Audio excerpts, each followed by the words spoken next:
বাংলাদেশ জাতীয়তাবাদী জিয়া মঞ্চ কাজিরহাট থানার সাধারণ সম্পাদক শাহ আলম মাতুব্বার। রাজা কিভাবে এই কমিটি আনলো? কিভাবে আনছে এটা বরিশাল উত্তর জেলা জিয়া মঞ্চ জানে। আচ্ছা, এরা যে 40,000 টাকাতে কমিটি আনছে, এই ব্যাপারে আপনার মন্তব্য কি? টাকা পয়সার বিষয়ে কোনো কেলেঙ্কারি এগুলো আমি এখন পর্যন্ত শুনি না।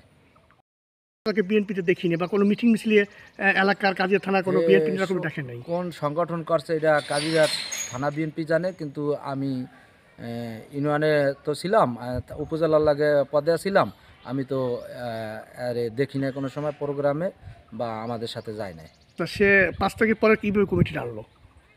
সেটা বরিশাল উত্তর জেলা জিয়া মঞ্চ জানে এবং তারা বলতে পারে যে কিভাবে আইলো, সেটা তাদের লবিনে আসছে, তা আমরা জানি না, আমি জানি না। আমি তারে কোনো সময় সাবেক কোনো পদ পজিশনে দেই না এবং কোনো সংগঠনের সাথে জড়িত আছে তারে আমি কোনো সংগঠনে পাই নাই। কারোর সাথে কোনো যোগাযোগ না করিয়া, কোনো বিএনপি কারা করে না করে এর লাগে না করিয়েই এই কমিটিটা দেওয়া হয়েছে। এই কমিটিটা কোনো হয় নাই, কেউ লাগে কোনো আলোচনা হয় না। আসল বিএনপি যারা এগুলো কোনো আলোচনাই নেই। বিএনপির যে সভাপতি হয়েছে সে 5 তারিখের পরের বিএনপি, কিন্তু আরে কোনো সময় আমরা দেখি না। আর সেক্রেটারি যে হয়েছে তারে আমরা বিগত দিন দেখতেছি দলের সাথে। এই রাজা অরিজিনাল মানে আমাদের বিএনপি সংগঠনের সাথে জড়িত ছিল না, নাই, অদ্য পর্যন্ত সে নাই। কে বা কাহারা 40,000 টাকার বিনিময়ে তাকে মানে জিয়া মনসুর কাজিয়ার থানার সভাপতি বানাইছে, তাই তো আমাদের এই দলের ভাবমূর্তি নষ্ট করছে। রাজা রাশিদুজ্জামান রাজা পূর্বে ও মানে সেনাবাহিনীতে চাকরি করতো, একটা নারী কেলেঙ্কারিতে ওখান থেকে চাকরিচ্যুত হয় চিটাগাং থেকে। চাকরি যাওয়ার পরে ও আবার আসে কিসে মানে পুয়ালি ব্যাংকে একটা সিকিউরিটি গার্ডে সে চাকরি নেয়। আব্দুল জব্বারের ছেলে, আব্দুল জব্বার টেনুর ছেলে রাগবরা। এখন সে মেহেন্দিগঞ্জে ছিল, পরে ছিল বানুইপাড়ায়, ওখান থেকে নারী কেলেঙ্কারি এসে আবার আসে হিজলাতে ইদানিং বিএনপির যখন একটা কমিটি দেয় মানে জিয়া মঞ্চ 40,000 টাকার বিনিময়ে একটা কমিটি দেয়। এই কমিটির জন্য সুপারিশ আমাদের এখান থেকে অনেকেই করেছে। এই কমিটি যখন সাংবাদিক মহোদয়ের কাছে প্রশ্ন করছে বা ম্যানেজারের কাছে প্রশ্ন করছে, এই প্রশ্নের মারপ্যাচ খায় এখান থেকে ম্যানেজার ওকে বাধ্যতা করে জানুয়ারির 22 তারিখে এখান থেকে ওকে বাই পোস্ট ট্রান্সফার করে দিয়েছে মেহেন্দিগঞ্জ।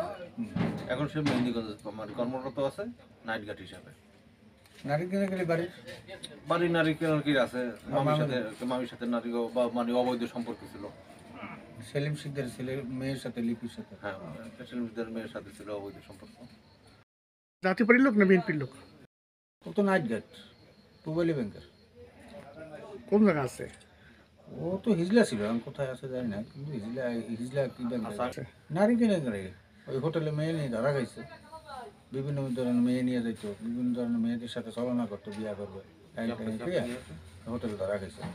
একটা মেয়ের বিবাহ করবে করিয়া মেয়ের সাথে অনেক দিন দীর্ঘদিন পর্যন্ত সম্পর্ক, তো মেয়েটার বিয়ে করবে না, মেয়ে বুঝতে পারছে, আর হোটেলে নিয়ে গেছে।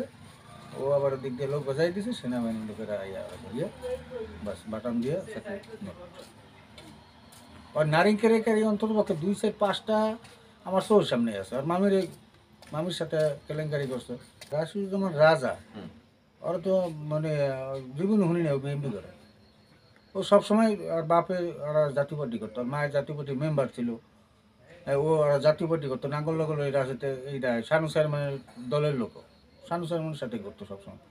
এই বর্তমানে আপাতত শুনেও বিএনপি করে, আমাকে সভাপতি টাকা দিয়ে জাতীয় পার্টি কিনছে। উনি কেউ তার 1 লাখ টাকা কিনছে, কেউ একই জিয়া মঞ্চ সভাপতি হইতে কেউ দেয়নি 50,000 দিছে। এই টাকা দিয়ে আমরা রাজনীতি করি না। আমার যোগ্য হিসাবে আমাকে যদি কোনো পোস্ট দেবে, না দিলে না, টাকা দিয়ে কোনো পোস্ট আমরা থাকতে চাই না। কিন্তু ও নাকি টাকা দিয়ে রয়েছে, আর থাকবে না কে? ও তো বিএনপি না, ও তো জাতীয়, কারণ টাকা দিয়ে কিনতে পারে।